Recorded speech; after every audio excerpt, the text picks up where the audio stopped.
The whisper of silk, the glint of a diamond, the sweet scent of impending fatherhood. Amelia had orchestrated the perfect surprise. A gift not just of luxury, but of love sent to her husband's gleaming corporate office. It was a testament to their shared future, a future she carried gently within her. But in the sterile air of that high-rise, another woman's hands adorned with rings he'd also bought would tear open the carefully wrapped package. The scream that followed wasn't one of delight. It was a sound that would shatter the pristine facade of their perfect life, exposing a web of deceit so intricate that the truth would be the most devastating blow of all. Amelia traced the rim of her porcelain teacup, the delicate floral pattern a stark contrast to the storm brewing within her. From the 35th floor of their penthouse apartment, the city sprawled beneath her like a glittering tapestry, a world she and Julian had conquered together. Or rather, a world Julian had conquered and she had graciously adorned. Her reflection in the panoramic window showed a woman who had everything a husband whose name echoed in the halls of finance, a home that graced the covers of architectural magazines, and a baby, their baby nestled safely in her womb. She was 6 months along the gentle swell of her stomach, a constant, wondrous reminder of the new life she was nurturing. This pregnancy, a hard-won miracle after years of quiet heartbreak, had cemented what she believed to be an unbreakable bond with Julian. He had been ecstatic, his usual cool demeanor melting away to reveal a man of surprising tenderness. He'd ordered a custom-built crib from a bespoke furniture maker in Italy, filled a room with every conceivable baby gadget, and massaged her swollen ankles every night with a devotion that brought tears to her eyes. Julian was a man of grand gestures. Their life was a testament to it. Their wedding had been a week-long affair on the Amalfi coast. Her birthdays were marked by surprise trips to Paris or the acquisition of a rare piece of art. He'd once bought out an entire Michelin-starred restaurant for a private dinner, simply because she'd mentioned a craving for their truffle pasta. He called her his queen, his everything. And Amelia, swept away by the sheer force of his affection and the dazzling world he provided, had believed it. Every single word. Today was the anniversary of the day they'd first met. A detail she was sure Julian, in his whirlwind of meetings and multi-million-dollar deals, had forgotten. But Amelia hadn't. She cherished these small, intimate milestones. They were the invisible threads that wove their grand love story together. To commemorate it, she had planned a surprise that was both deeply personal and a nod to the life he so meticulously curated. She had commissioned a one-of-a-kind timepiece, a Patek Philippe Calatrava, with a secret inscription on the back. It wasn't a flamboyant, diamond-encrusted model. It was classic, elegant, timeless. Everything she felt their love was. The inscription was a line from a poem they'd both loved in college, a poignant reminder of their humbler beginnings before the towering skyscrapers and private jets. My soul, your soul, 2 stars in the same sky. But the watch was only part of the gift. Tucked inside the luxurious lacquered box was a small silver-plated frame. Inside it wasn't a photo of them, but the first sonogram picture of their baby, the tiny, grainy image that had made Julian weep with joy. And beside it, a handwritten note on her thick, cream-colored stationery. My dearest Julian, remember the starry nights on that rusty fire escape, dreaming of a future we could barely imagine today on the anniversary of our first hello. I wanted to give you something to remind you that even in our dazzling sky, some stars shine just for us. This little one is our newest star. I love you more than words can say. Happy anniversary. Forever yours. Amelia. She smiled, a genuine, heartfelt smile that reached her eyes. It was perfect. She had arranged for a premium courier service, the kind that handled priceless art and sensitive tournaments, to deliver it to his office at precisely 3 p.m. She imagined his surprise, his colleagues catching a glimpse of the devoted family man behind the ruthless CEO. She pictured him calling her, his voice thick with emotion, thanking her for remembering, for loving him so completely. The courier, a man in a crisp uniform, arrived exactly on time. He handled the elegantly wrapped package with the reverence it deserved. Amelia gave him the address. Sterling Whitcroft Holdings, 48th floor, 1 Vanderbilt, Manhattan. The name of the building itself was a symbol of power and prestige, a fitting stage for her grand romantic gesture. Please ensure this is handed directly to Mr. Julian Croft, she instructed, pressing a generous tip into the courier's hand. It's of immense personal value. Of course, Mrs. Croft. It will be delivered with the utmost care. As the door clicked shut, a wave of contentment washed over her.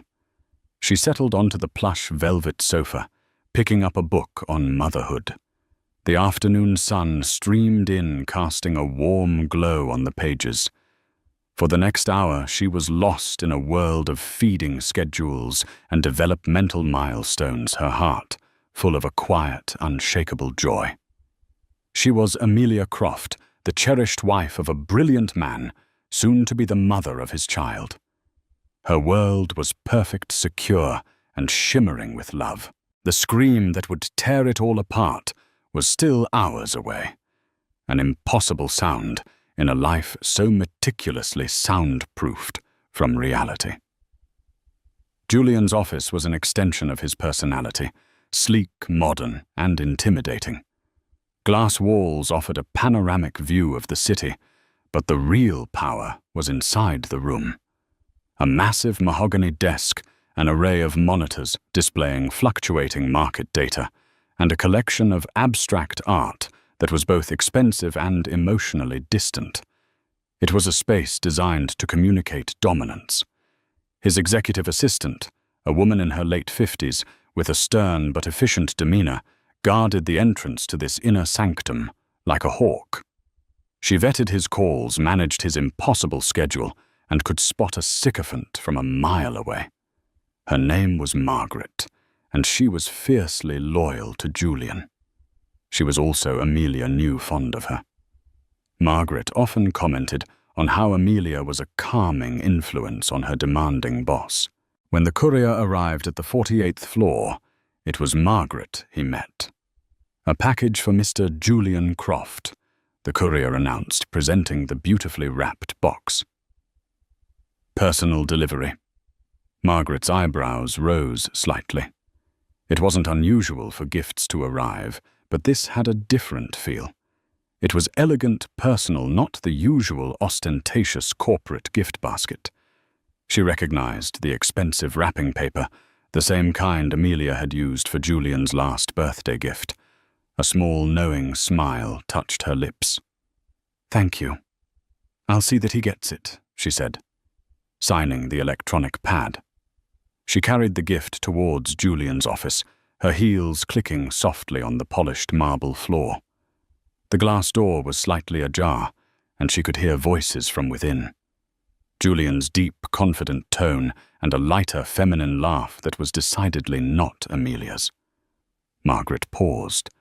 This was the delicate part of her job, the part she hated, the part where she had to navigate the other side of Julian Croft's life, the side that Amelia in her gilded cage knew nothing about.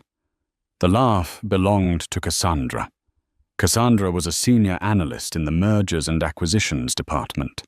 She was whip-smart, ambitious, and stunningly beautiful in a way that was the polar opposite of Amelia's classic elegance. Where Amelia was soft curves and gentle smiles, Cassandra was sharp angles and a predatory gaze. She had raven black hair, cut in a severe, stylish bob, and a wardrobe of form-fitting dresses that were just on the edge of office-appropriate. She was a shark in a sea of sharks, and she had set her sights on Julian Croft from the day she'd walked into the firm.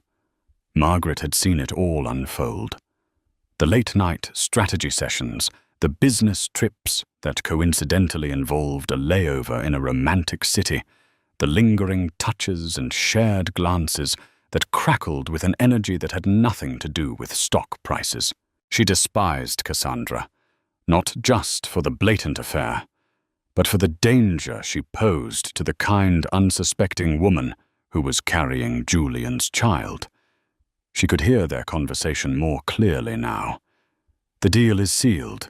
We'll announce the acquisition on Monday," Julian was saying. "We should celebrate." Cassandra purred, her voice dripping with suggestion. "My place tonight. I'll open that bottle of single malt you like." "I can't tonight, Cass. Amelia is—" He trailed off, but Margaret could fill in the blank. "Amelia is pregnant. Amelia is waiting for me at home." "Right." The little wifey Cassandra's tone was laced with a derision she barely tried to conceal. "How is she, by the way?" Still enjoying her life as a professional lunchgoer, Margaret's hand tightened on the package.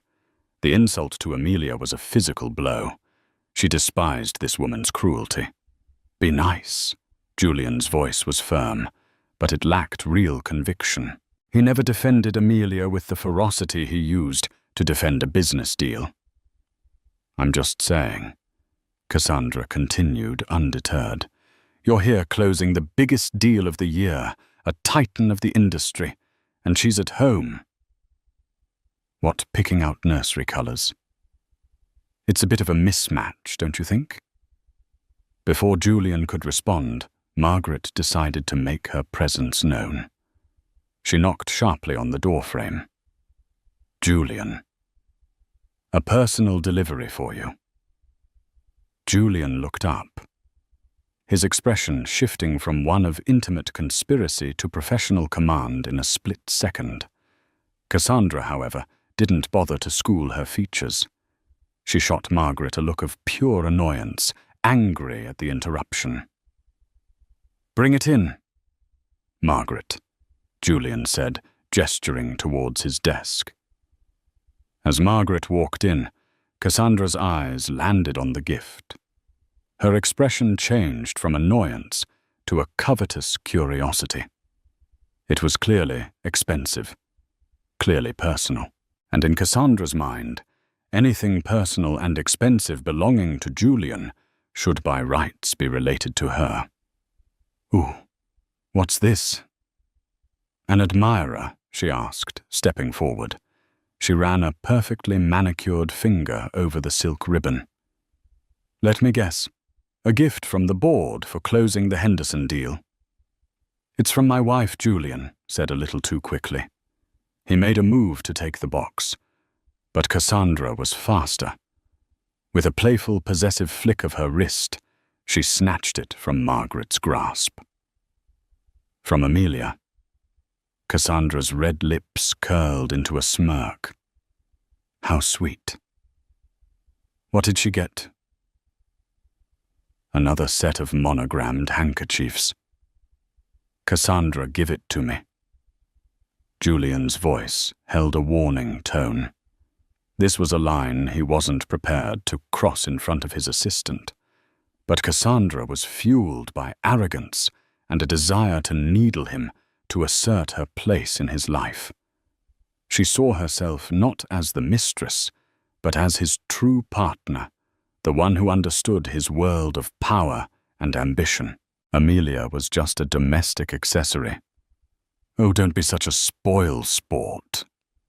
"Darling," she cooed, her voice loud enough for anyone passing in the hallway to hear. "I want to see what perfect taste your perfect wife has. Let's open it together." And with that, before Julian or Margaret could react, Cassandra's sharp, blood-red nails tore into the elegant wrapping paper. She ripped it open with a careless, almost violent motion, a stark contrast to the love and care with which Amelia had wrapped it just hours before. The lid of the Patek Philippe box was revealed. Cassandra's eyes widened with genuine surprise and a flash of greed. "Well, well, Mrs. Croft has expensive taste," she murmured, lifting the heavy lid. The classic, understated beauty of the Calatrava gleamed up at them. For a moment there was silence. Julian stared, a muscle twitching in his jaw. Margaret held her breath, a sense of dread coiling in her stomach. And then Cassandra saw what was nestled beside the watch. She picked up the small silver frame. She tilted it towards the light. Her brow furrowed in confusion. And then she saw it, the grainy black and white image. The unmistakable shape of a fetus, her face a mask of triumphant arrogance just seconds before contorted. The color drained from her cheeks, her crimson lips parted. And then she screamed. It wasn't a scream of surprise or delight. It was a raw, guttural sound of pure, unadulterated shock and horror. A sound of a carefully constructed reality, shattering into a million pieces. A sound that echoed through the glass-walled office out into the hushed professional quiet of the 48th floor. A primal cry of a secret blown wide open. The scream ripped through the sterile air of the 48th floor, sharp and visceral. It was a sound that didn't belong amidst the quiet hum of servers and the muted ringing of phones. Heads popped up over cubicle walls. The low murmur of business chatter ceased. In that one piercing moment, every eye on the floor was turned towards the glass-walled office of Julian Croft. Inside the scene was frozen. Julian stood, his face a ghastly shade of pale, his eyes wide with a mixture of fury and panic. Margaret was rooted to the spot, her professional composure finally cracking as she stared at the unfolding disaster, and Cassandra was trembling. Her hand clapped over her mouth, as if to shove the scream back down her throat. Her other hand still held the silver frame, but her knuckles were white, her grip so tight it threatened to crush the delicate object. What is this?" she finally whispered, her voice a ragged, broken thing. She thrust the sonogram picture towards Julian, her eyes wild and accusing. "What is this?" "Julian!" Julian finally jolted into action, lunged forward and snatched the frame from her hand. He grabbed the watchbox, shoving the picture and the handwritten note back inside with clumsy, frantic movements. "Get out!" he hissed at Cassandra, his voice low and venomous. "Get out now!" But Cassandra wasn't listening. Her gaze was locked on his face, searching for an answer, a denial, anything. You told me you were leaving her. You said the marriage was just for appearances, a business arrangement." Her voice began to rise again, teetering on the edge of hysteria. "You don't have a baby with a business arrangement, Julian." I said. "Get out!" he roared, his voice finally exploding, echoing his earlier command, but now filled with raw, desperate anger. He grabbed her arm, his fingers digging into her flesh, and began to physically propel her towards the door. "Let go of me," she shrieked, struggling against his grip. "You lied to me. All this time you've been lying to me." The spectacle was now on full display for the entire senior management floor. Colleagues, rivals, and subordinates alike were staring, their faces a mixture of shock, fascination, and thinly veiled schadenfreude. The pristine facade of Julian Croft, the untouchable master of the universe, was cracking right before their eyes. Margaret, her training kicking in, moved swiftly to the door. "Everything is fine," she announced in a firm, commanding voice to the gawking crowd. Mr. Croft is handling a private matter. Please return to your work." She pulled the door shut, the click of the latch sounding like a gunshot in the charged silence. She then turned back to the chaos within. Julian had managed to shove Cassandra out of his office, slamming the door behind her. He leaned against it, his chest heaving, his tie askew. He ran a hand through his perfectly styled hair, messing it up for the first time Margaret had ever seen. He looked cornered, trapped. Through the glass wall they could see Cassandra stumbling back to her own desk, a trail of stunned and whispering colleagues in her wake. She collapsed into her chair, her face buried in her hands, her shoulders shaking with violent sobs. The damage was done. The secret was out. The carefully compartmentalized worlds of Julian Croft had just collided with the force of a nuclear explosion. Julian turned his eyes, finally landing on Margaret. His expression was one of pure fury, but it was the desperate fury of a man who has lost control. Not a word of this to anyone, Margaret, he seethed, especially not to Amelia. Do you understand me? Margaret met his gaze, her own expression unreadable.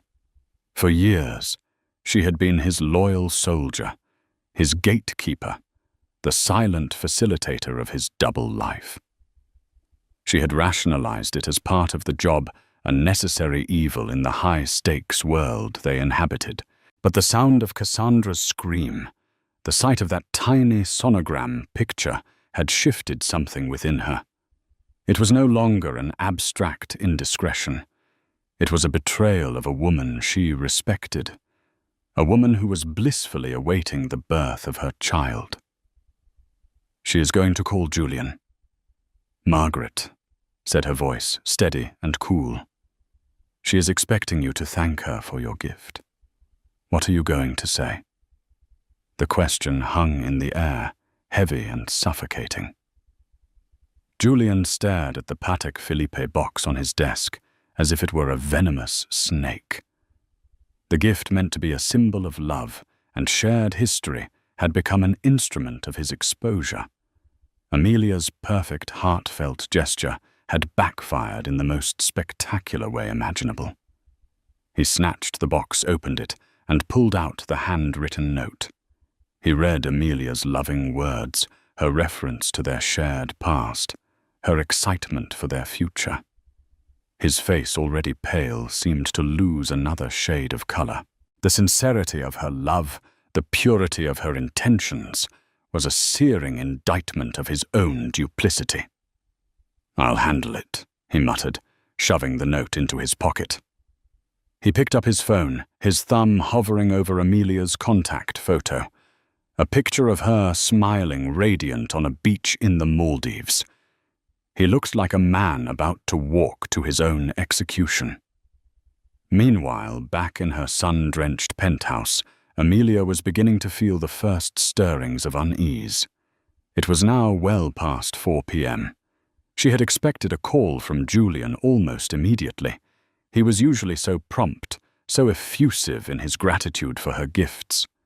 She pictured the scene in his office again, but this time a small, unwelcome detail crept in the press of his schedule, an important meeting he couldn't leave, a sudden market crisis demanding his attention. She reassured herself. He was a busy man. That was part of the package. He would call when he could. She tried to go back to her book, but the words blurred on the page. She checked her phone. No missed calls. No messages. She decided to call him. The phone rang once, twice, 3 times. Then it went to voicemail. "You've reached Julian Croft. I'm unavailable at the moment. Please leave a message." This was unusual. Julian prided himself on his accessibility, at least to her. His phone was an extension of his hand. For him not to answer was strange. For him not to have called her by now was almost unheard of. A tiny seed of anxiety began to sprout in the fertile ground of her waiting. She told herself she was being silly, that the pregnancy hormones were making her oversensitive. She made herself another cup of herbal tea, the steam warming her hands, but not the chill that was beginning to creep into her heart. Back on the 48th floor, Julian was staring at his phone, watching Amelia's call go to voicemail. He couldn't talk to her. Not now. Not when the sound of Cassandra's scream was still ringing in his ears. What would he say? How could he possibly feign the delight and emotion she would be expecting? His voice would betray him. His guilt was a physical thing, a sour taste in his mouth. He looked at the gift box. He had to hide it. He couldn't take it home. Amelia would expect to see him wearing the watch. She would ask where he had put the picture frame. The entire gift was now radioactive, a piece of evidence in a crime he was desperate to conceal.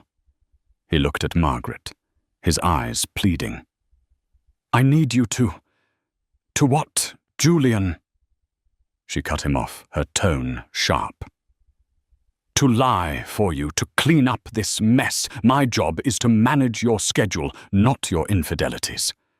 The insubordination was shocking, and they both knew it. But Margaret had reached her limit.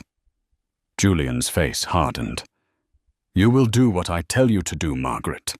Your loyalty is to me and to this company. Your very generous salary depends on it." The threat hung in the air, ugly and undisguised. Margaret stared back at him, a silent battle of wills playing out between them. Finally, with a sigh that seemed to carry the weight of years of complicity, she nodded. "What do you need me to do?" she asked, her voice flat and devoid of its usual warmth. "Take this," he said, pushing the Patek Philippe box towards her. "Get it out of here. I don't care what you do with it. Sell it. Throw it in the Hudson River. Just make sure it disappears. And it never ever gets back to my wife." He then turned his attention to the more immediate problem, Cassandra. He strode out of his office, ignoring the renewed whispers and stares, and marched directly to her desk. "My office." "Now," he commanded.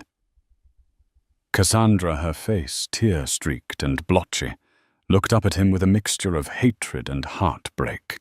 She followed him back to his office, and he shut the door firmly behind them. "You have 5 minutes to pack your personal belongings," he said, his voice cold and devoid of any emotion. "Security will escort you from the building. Your severance package will be generous.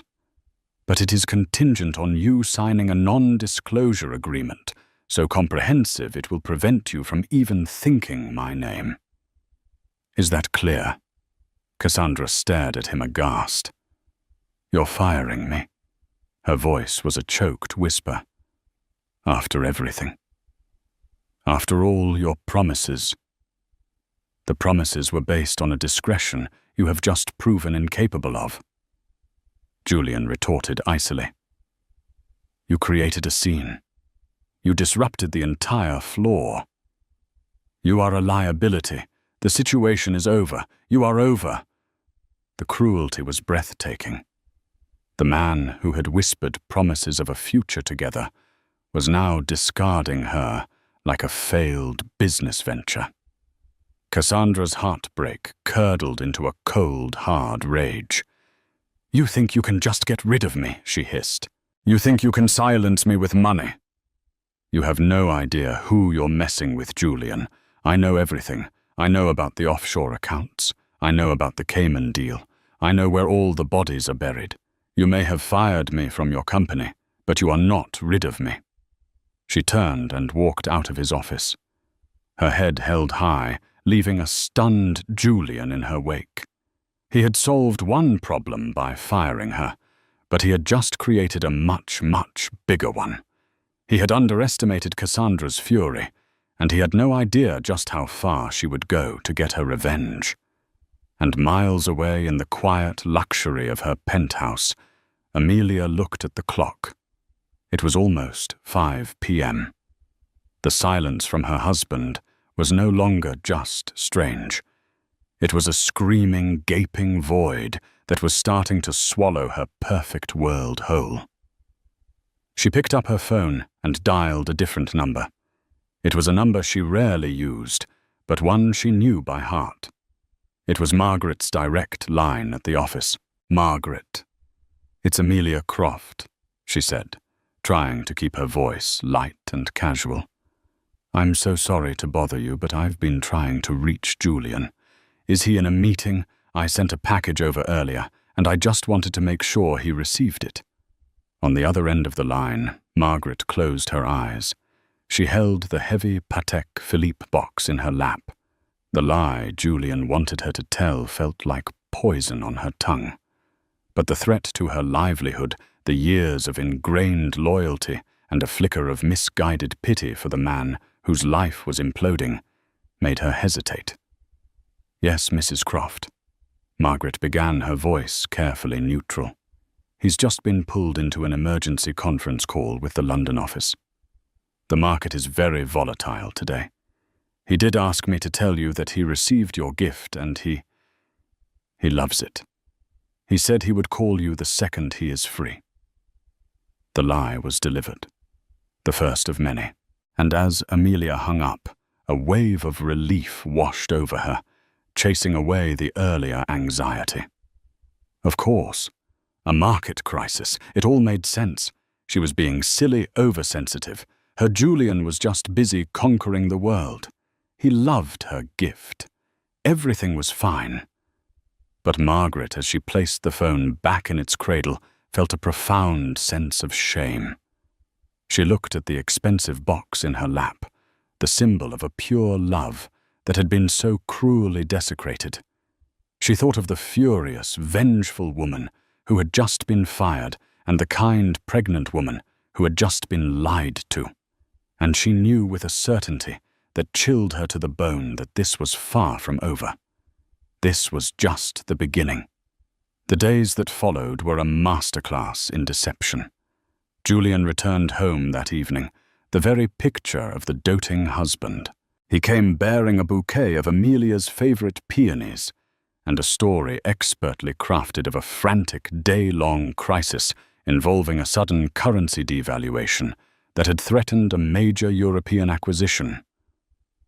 "I'm so sorry, my love," he said, enveloping her in a hug. He kissed her forehead, her cheeks, his lips carefully avoiding hers.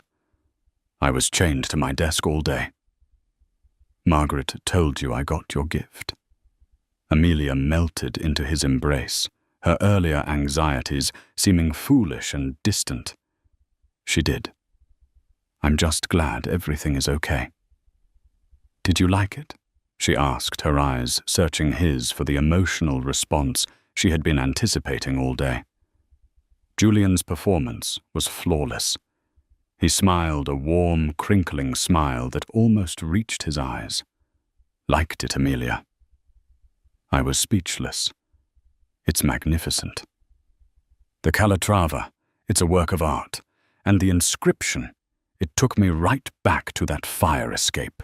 He paused, his voice dropping to a conspiratorial whisper. "But the picture, that was the real gift. I almost lost it right there in front of the entire board. It was exactly what she had wanted to hear, the perfect reaction.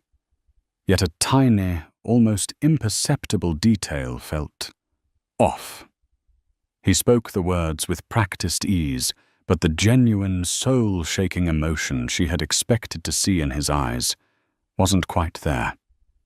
It was like watching a brilliant actor play a part rather than witnessing a true, heartfelt reaction. But she dismissed the feeling as quickly as it came. He was tired. It had been a long, stressful day. "Where is it?" she asked, a playful smile on her face. "I expected you to come home wearing it." Julian didn't miss a beat. "Are you crazy?" "A Patek Philippe. That beautiful. I took one look at it and locked it straight in the office safe.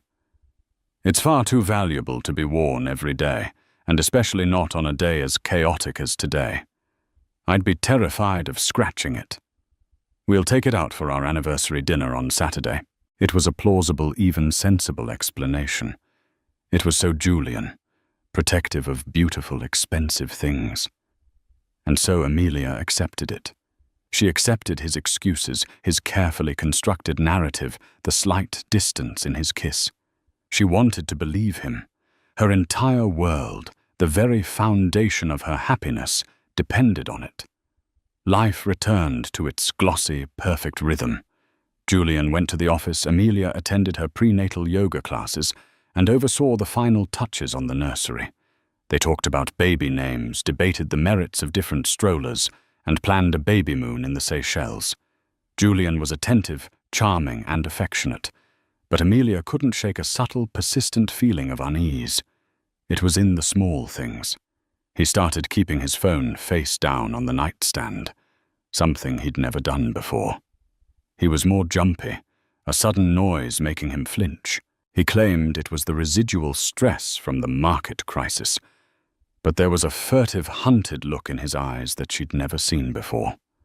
He also began to work later, claiming the European acquisition required late-night calls and endless paperwork.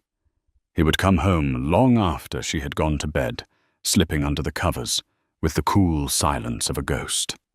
A week after the incident, Amelia had a doctor's appointment. It was a routine checkup, and she'd asked Julian to come with her, hoping they could hear the baby's heartbeat together again. He had agreed enthusiastically, but on the morning of the appointment, he called, his voice strained. "Darling, I'm so sorry. I'm completely swamped. We're in the final stages of due diligence on the Henderson deal. I can't possibly get away." "The Henderson deal?" Amelia asked, confused. "I thought that was the deal that closed last week, the one that caused the big crisis." There was a fractional pause on the other end of the line. No. That was the precursor. This is the final, painstaking legal work. It's incredibly tedious. I promise I'll be at the next one. Get me a new picture of our little star. Okay. She hung up, a knot of disappointment tightening in her chest.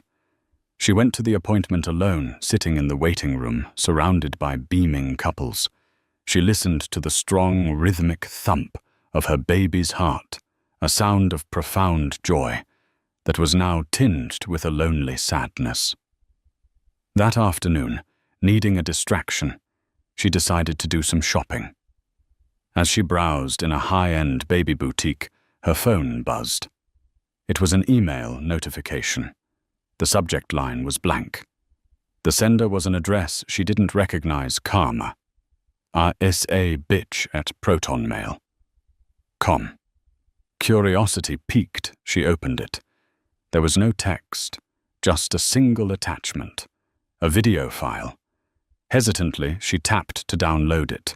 It was short, only about 15 seconds long, and the quality was grainy, clearly filmed on a phone from a distance. The video showed a man and a woman standing outside a sleek, modern apartment building at night. They were arguing. The man was Julian. The woman was beautiful, with striking dark hair and a furious expression. Amelia's heart began to pound in her chest. She recognized the woman. She had seen her once or twice at company functions. Cassandra, an analyst from his firm. The audio was faint, but Amelia turned the volume all the way up, pressing the phone to her ear. "Can't just throw me away." Cassandra's voice was high and shrill. "The deal is done, Cassandra. It's over." Julian's voice was cold, dismissive. "Is it? Or are you just scared? Scared your perfect little wife will find out? Her perfect little life is a complete and utter lie." The video ended. Amelia stood frozen in the middle of the baby boutique, surrounded by soft pastels and cheerful animal motifs. The air left her lungs. A cold, terrifying dread, far worse than any anxiety she had felt before, washed over her. A lie. Her perfect life is a complete and utter lie. Her hands shaking, she stumbled out of the store, nearly colliding with another shopper. She hailed a taxi, her mind racing, trying to make sense of what she had just seen. An argument. It could be work-related. Cassandra had just been fired. Julian had told her for poor performance and a bad attitude. Maybe this was just the fallout from that. But Cassandra's words. Scared your perfect little wife will find out. The words echoed in her head, a venomous chorus. No, it wasn't possible. Julian loved her. He was the father of her child. They were building a life together. This woman, this Cassandra, was just a bitter, disgruntled ex-employee trying to cause trouble. That had to be it. But the seed of doubt once planted had taken root, and it was growing its thorny vines wrapping around her heart. When she got home, the penthouse felt different. It was no longer a sanctuary. It felt like a stage, a beautifully decorated set for a play in which she was the unknowing lead. She walked into Julian's home office, a space she rarely entered. It was as immaculate as ever. She ran her hand over his desk, her eyes scanning for, she didn't even know what. Her gaze fell upon his briefcase, which he had left by his chair. On a sudden, uncharacteristic impulse, she opened it.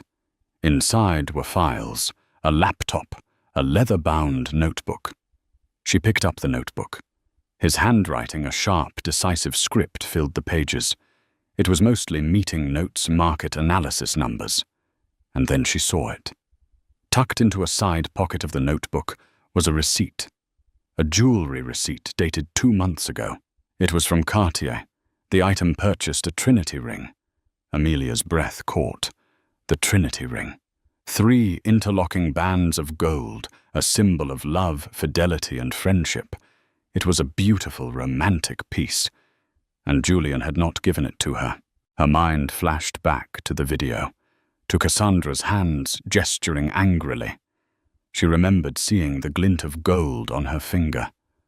3 interlocking bands. The blood drained from Amelia's face. She sank into Julian's leather office chair, the receipt trembling in her hand. This wasn't a disgruntled employee. This was his mistress. The late nights, the business trips, the sudden distance. It all clicked into place with sickening clarity. The lie wasn't just in the video.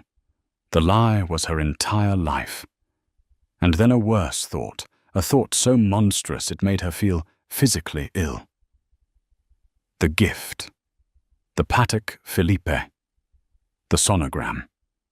The story about the office safe suddenly seemed laughably thin. The praise for the gift felt hollow, rehearsed. Why had he really hidden it? What had really happened that day? The pieces began to form a horrifying mosaic in her mind. The scream that Cassandra had let out in the video. It was a scream of shock. What if she hadn't been screaming at Julian in the street? What if she had screamed in his office? Amelia's mind raced back to the day she sent the gift. Her call to Margaret. Margaret's smooth, reassuring lie. He's in a conference call. He loves the gift. Margaret. Margaret would know. She was Julian's gatekeeper. She saw everything, heard everything. And despite her professional demeanor, Amelia had always felt a current of warmth from the older woman, a hint of sympathy. With a resolve she didn't know she possessed, Amelia stood up. The hurt, the betrayal. It was a physical weight threatening to crush her. But beneath it, something else was stirring. A cold, hard anger. She had been played for a fool. Her love, her pregnancy, her most sacred feelings had been used as props in his sordid drama. She would not be a victim. She would find out the truth. The whole truth. She picked up her phone and dialed Margaret's number again. This time there would be no polite inquiries. This time there would be no accepting easy lies. "Margaret," she said, when the assistant answered, her voice dangerously quiet. "We need to talk. Not on the phone. In person. I'm coming to the office now." Before Margaret could protest, Amelia hung up. She walked into her bedroom, her movements stiff and robotic. She looked at her reflection in the mirror. The soft, happy woman from a week ago was gone.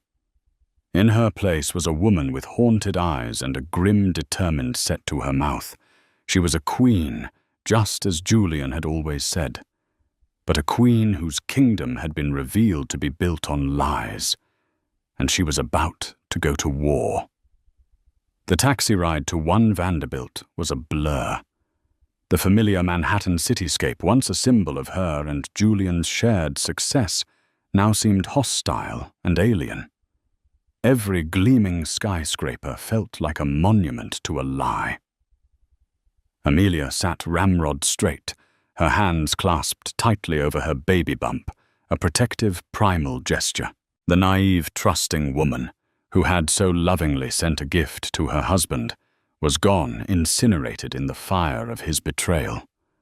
In her place was a woman, forged in cold fury, her mind whirring with a chilling clarity. She didn't go to the main entrance. She knew the protocol, the way visitors were announced, the chance that Julian would be alerted to her presence. Instead, she remembered a private entrance on the side street that led to a discreet elevator bank sold by the top executives. Margaret had pointed it out to her once. It was a small detail, a piece of insider knowledge, and she would use it. She was done playing by the rules of a game that had been rigged against her from the start.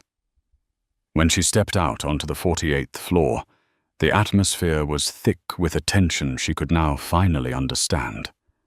The whispers she might have once dismissed as office gossip now sounded like echoes of her own humiliation. She saw the sideways glances, the sudden silences as she walked past. They knew. They had all known.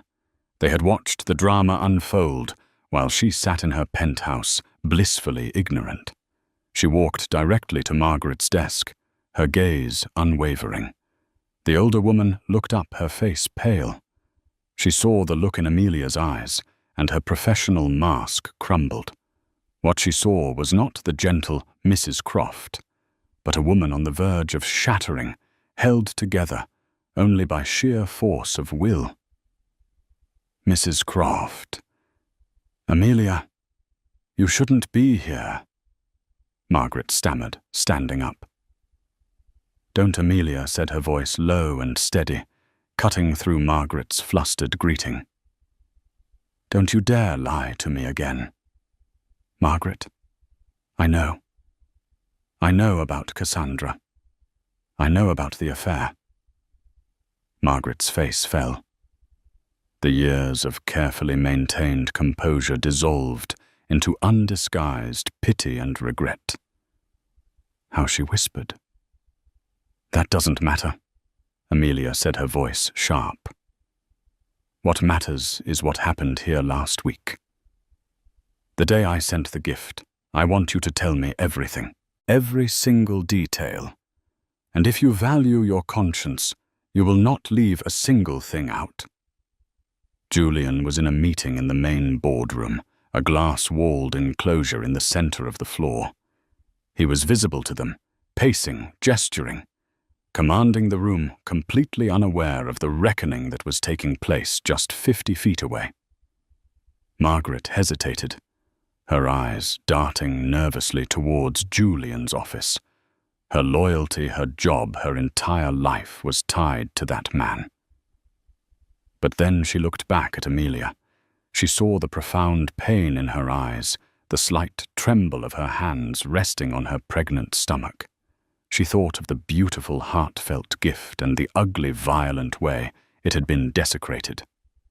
The lie she had told Amelia over the phone had been eating at her for a week. The guilt was a heavy, indigestible stone in her gut. "He made me get rid of it," Margaret said, her voice barely a whisper. Amelia's blood ran cold. "Get rid of what?" "The gift. The watch. The picture of your baby." Margaret's eyes filled with tears. Cassandra was in his office when it arrived. She thought it was for her. She opened it, and she saw the sonogram. She screamed. The whole floor heard it. It was a disaster. The scene played out in Amelia's mind, a horrifying, vivid nightmare. The woman who was sleeping with her husband, her hands on the picture of their unborn child. The scream, the humiliation. It was infinitely worse than anything she could have imagined. And Julian. Amelia pressed her voice devoid of emotion. "What did he do?" "He fired her. Right on the spot. Then he gave me the box and told me to make it disappear. He was terrified you would find out." "Where is it now?" Amelia's question was like a shard of ice. Margaret swallowed hard. She reached down into the bottom drawer of her filing cabinet, a drawer she had kept locked all week. She pulled out the Patek Philippe box and placed it on the desk between them. Amelia stared at it. The elegant wrapping paper was gone, replaced by the stark lacquered wood. It looked like a tiny coffin. With trembling fingers, she opened the lid. The magnificent watch was there, gleaming cold and unused. Beside it, tucked away, was the silver frame with the sonogram and her handwritten note. She picked up the note. "My soul, your soul. 2 stars in the same sky." The words, once a declaration of transcendent love, were now a bitter, mocking epitaph. A tear, hot and heavy, finally escaped her and splashed onto the expensive cream stationery, blurring the ink. She wiped the tear away with an angry gesture. This was not the time for weeping. This was the time for action. "Thank you, Margaret," she said, her voice regaining its strength. She closed the box. "You've done the right thing." She looked over at the glass boardroom. Julian's meeting was wrapping up. People were starting to stand, shaking hands. He would be out in minutes. Margaret Amelia said, a new, chilling plan forming in her mind. "Does this company have a town hall meeting scheduled any time soon?" An all-hands meeting for the entire New York office. Margaret looked confused. "Yes, there's one this Friday. Julian is the keynote speaker. It's a big quarterly address." "Perfect," Amelia said. She gave Margaret a look of such intense, cold resolve that the older woman physically recoiled. "I want you to do one more thing for me. And this time, it's not for Julian. It's for me. And for every woman who has ever been made to feel like a fool." 2 days later, on Friday, the auditorium at Sterling Whitcroft Holdings was packed. Hundreds of employees, from fresh-faced interns to seasoned senior partners, filled the tiered seats. There was a buzz of anticipation in the air. The quarterly town hall was a major event, a chance to hear directly from the CEO. But today, the anticipation was laced with something else, gossip. The story of Cassandra's dramatic, screaming exit and swift dismissal had spread like wildfire. Everyone knew something had happened, but the details were murky, speculative. Julian Croft stood at the podium on the brightly lit stage, looking every inch the powerful, confident leader. He was dressed in a bespoke suit, his voice resonant and assured as he spoke about quarterly earnings, market projections, and the company's bright future. He was in his element, the master of his universe. The chaos of the previous week firmly behind him. He had dealt with Cassandra. He had placated Amelia. The storm had passed. He was just moving into his closing remarks, a rallying cry about integrity and teamwork, when the main doors at the back of the auditorium swung open. A figure was silhouetted in the doorway. It was a woman. As she walked down the central aisle, a stunned silence fell over the room. Murmurs rippled through the crowd as people recognized her. It was Amelia Croft. She looked radiant ethereal. She was wearing a simple but elegant white dress that accentuated her pregnancy. Her hair was styled perfectly, her makeup flawless. She looked like an angel, an avenging angel. Julian stopped mid-sentence, his words dying in his throat. His face went ashen. He stared at her, his confident posture collapsing, a look of pure, unadulterated terror in his eyes. He knew in that instant that his world was about to end. Amelia didn't look at him. She walked calmly and deliberately towards the stage, her heels clicking with a steady, resolute rhythm on the floor. In her hands, she carried the Patek Philippe box. As she reached the short set of stairs leading to the stage, a few security guards started to move towards her, unsure of how to react. But Amelia simply gave them a serene, dismissive glance, and they stopped confused. She walked onto the stage and approached the podium, stopping directly in front of her husband. She could feel the collective gaze of hundreds of people on her, could hear the frantic whispering. She ignored it all. Her focus was entirely on Julian. She leaned into the microphone, her voice calm and clear, amplified throughout the cavernous room. "My husband," she began, her voice ringing with a strength no one in that room had ever heard from her, "is a man who speaks about integrity, about loyalty, about the values that make this company great." She paused, letting the words hang in the air. Julian was frozen, paralyzed, a statue of a guilty man. "He is also a man of grand gestures," she continued, her voice gaining an edge. "And recently, to celebrate a personal milestone, the anniversary of the day we met, I decided to make a grand gesture of my own." She held up the lacquered box for the entire auditorium to see.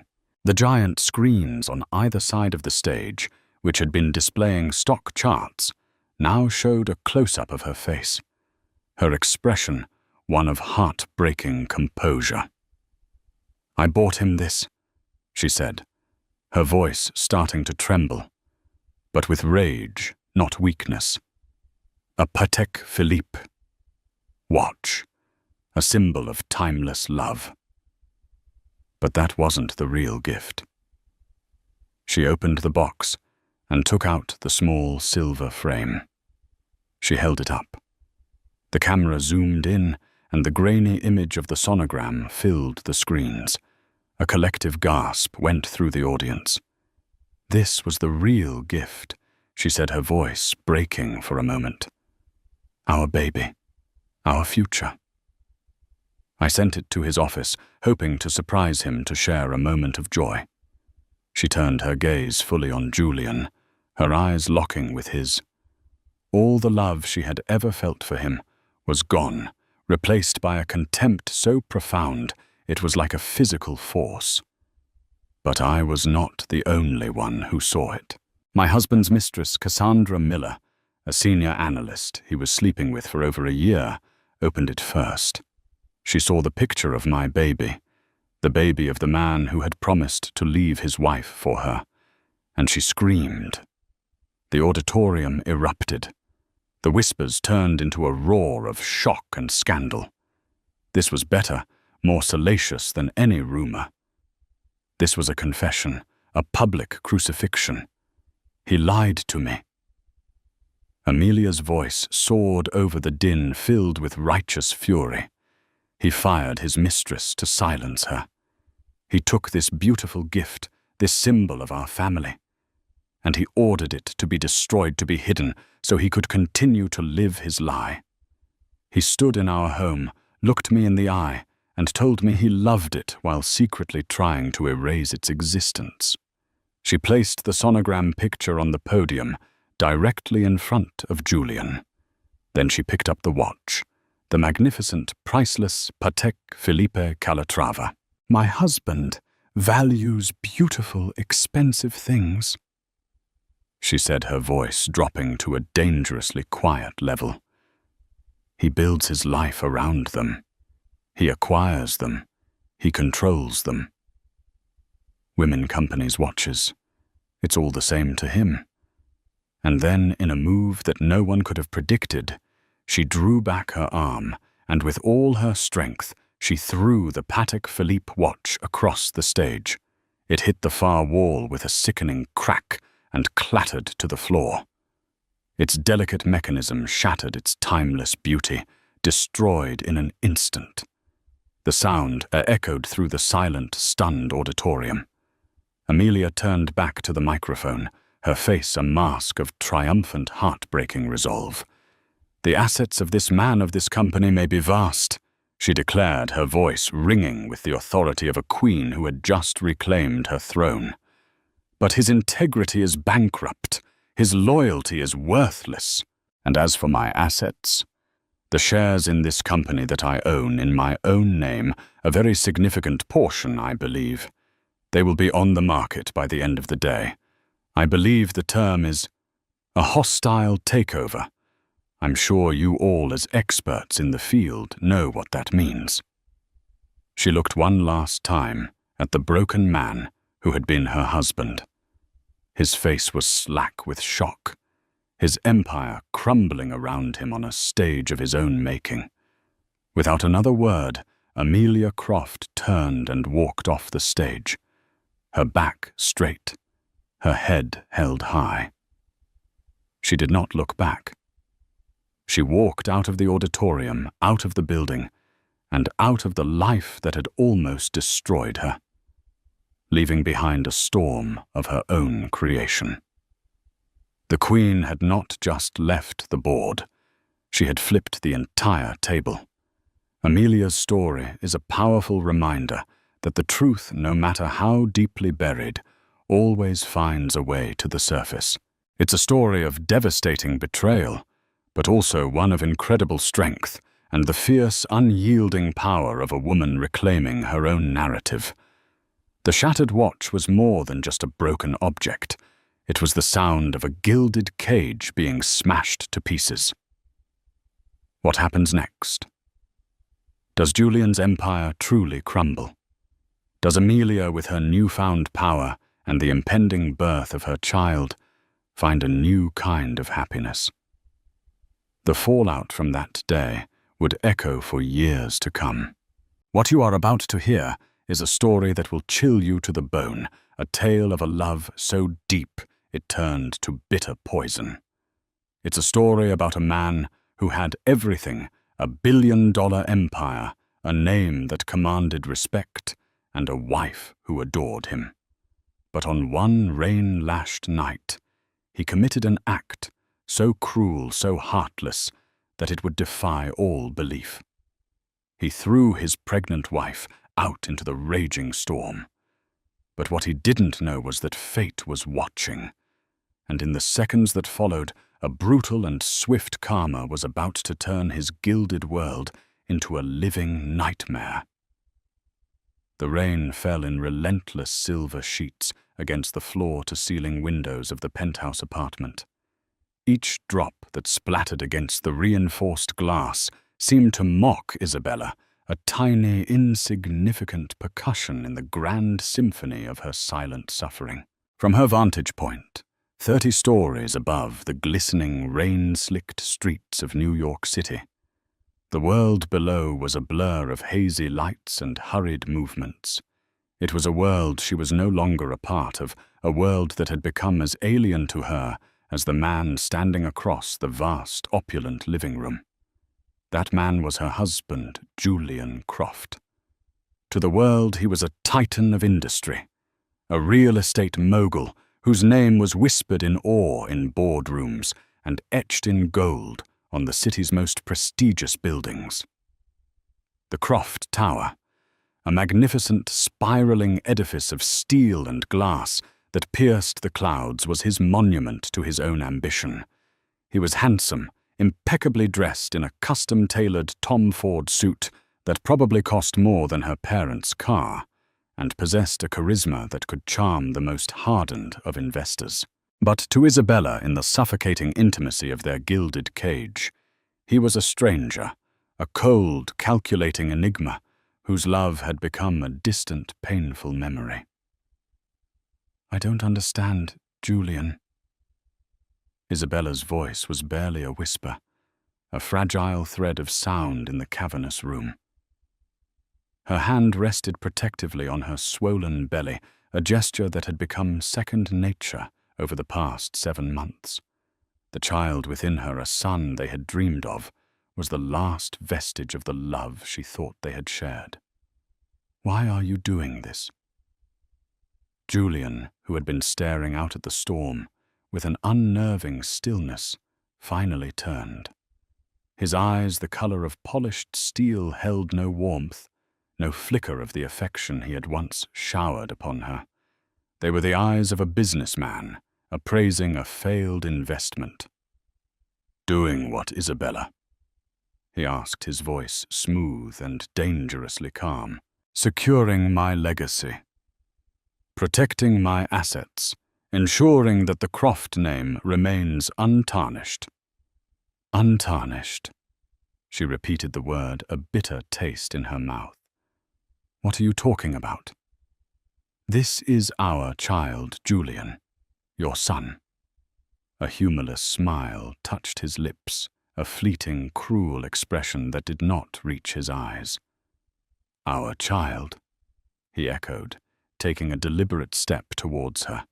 The scent of his expensive cologne, a fragrance she had once found intoxicating, now seemed cloying, suffocating. "That's where you're mistaken, my dear. I have my doubts, serious doubts." Isabella's heart constricted in her chest, a physical pain that stole her breath. "Doubts? What doubts? I have never been with anyone but you, Julian. You know that." "Do I?" He was closer now, his towering presence casting a long, menacing shadow over her. "You were a simple girl from a simple family, Isabella. A scholarship student with stars in her eyes. It was all very charming. But let's be honest, the allure of the Croft fortune is a powerful aphrodisiac. How can I be sure this child is mine? How can I be sure you didn't diversify your portfolio, so to speak?" The accusation, so vile, so utterly baseless, struck her with the force of a physical blow. Tears welled in her eyes, hot and stinging. "How can you say that to me?" she sobbed, her voice breaking. "After everything we've been through, after all the love I've given you." "Love," he scoffed, the sound echoing the cold indifference of the storm outside. "You call this love? This cloying, suffocating neediness. You've become a liability, Isabella, a distraction, and I have no room for liabilities in my life." He reached out, and for a fleeting, heart-stopping moment, she thought he was going to comfort her. Instead, his hand closed around her arm, his grip surprisingly strong, almost brutal. He began to pull her towards the grand, ornate doors of the penthouse. "What are you doing?" she cried, struggling against his hold.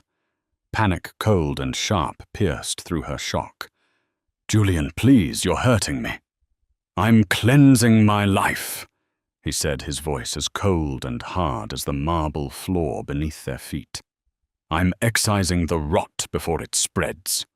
The prenuptial agreement you so foolishly signed without reading the fine print is quite clear, Isabella. In the event of infidelity, you leave with nothing. And since I have reason to believe you have been unfaithful, well, you can connect the dots." "But I haven't been unfaithful," she shrieked, her voice raw with desperation. "This is insane. You have no proof." "I don't need proof," he said, his voice dropping to a menacing whisper. "I'm Julian Croft. My belief is proof enough." He reached the door, and with a flick of his wrist unlocked it. The wind howled through the opening, carrying with it the cold, biting rain. The sounds of the city, a cacophony of sirens and blaring horns, rushed in a stark contrast to the deathly silence of the apartment. "Get out," he said, his voice devoid of any emotion. "Julian." "No," she pleaded, her nails digging into his arm. "Please think about the baby. Our son. It's pouring. I have nowhere to go." "That is no longer my concern," he said, and with a shove, he pushed her out into the hallway. She stumbled, her swollen belly making her clumsy, and fell to her knees on the cold, hard floor. The door to the penthouse, her home, the place where she had dreamed of raising her child, clicked shut with an air of finality that echoed the shutting of a tomb. For a long moment, Isabella could only kneel there, the cold of the marble seeping into her clothes, the sound of her own ragged sobs lost in the roar of the storm. The man she had loved, the man she had married, had just thrown her out like a piece of trash, pregnant, penniless, and alone in the heart of a merciless city. Just as the first wave of despair threatened to consume her, she heard a sound from within the apartment. It was not the sound of Julian's footsteps or the clinking of a glass as he poured himself a celebratory drink. It was a sound that made the hair on her arms stand on end. A loud, guttural cry of pain. It was Julian's voice, but it was a sound she had never heard him make before, a sound of pure, unadulterated agony. It was followed by a heavy thud, the sound of a large body hitting the floor. Then silence. A silence that was somehow more terrifying than the storm raging outside. For a heart-stopping second, Isabella was frozen. Should she bang on the door, scream for help? Or should she run, flee from the man who had just shattered her life? But then a new sound reached her ears, a faint, almost imperceptible beeping. It was coming from inside the penthouse, a rhythmic, insistent beeping that was getting faster and faster. And with a dawning, chilling horror, Isabella realized what it was. It was the sound of Julian's personal panic alarm, a state-of-the-art device connected directly to his private security team and the emergency services. It was an alarm that Julian, a man who prided himself on his invincibility, would only activate in the most dire of circumstances. Seconds later, the private elevator at the end of the hallway dinged, and the doors slid open to reveal two large, grim-faced men in dark suits, their hands hovering over the holsters on their belts. They were Julian's personal bodyguards, men she had seen 100 times but had never spoken to. They saw her a crumpled, sobbing figure on the floor, and their expressions hardened. But their attention was immediately drawn to the silent, imposing door of the penthouse. They exchanged a look, a silent communication that spoke of years of training and shared experience. One of them a mountain of a man with a shaved head and a scar that snaked across his cheek, spoke into a device on his wrist. "Mr. Croft is not responding. We have a possible security breach and medical emergency at the penthouse.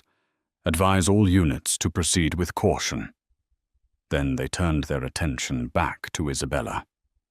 "Ma'am," the man said, his voice a low rumble, "you need to come with us." Isabella. Her mind a whirlwind of confusion and fear, could only stare at them.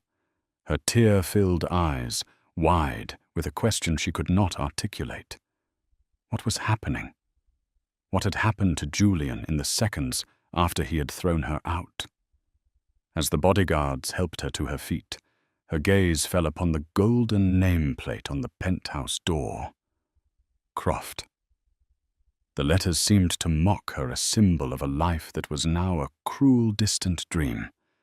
But as she was led away, a single chilling thought cut through her grief and confusion. Julian. The man who believed he was untouchable. The man who had just condemned her to a life of destitution had been struck down. And it had happened just seconds after he had committed his most heartless act. It was a coincidence. It had to be. But as the wail of sirens grew louder, echoing through the concrete canyons of the city, Isabella couldn't shake the feeling that she had just witnessed something more than a mere coincidence. She had witnessed the swift, brutal hand of fate. She had witnessed karma, and it was a karma that was only just beginning to unfold.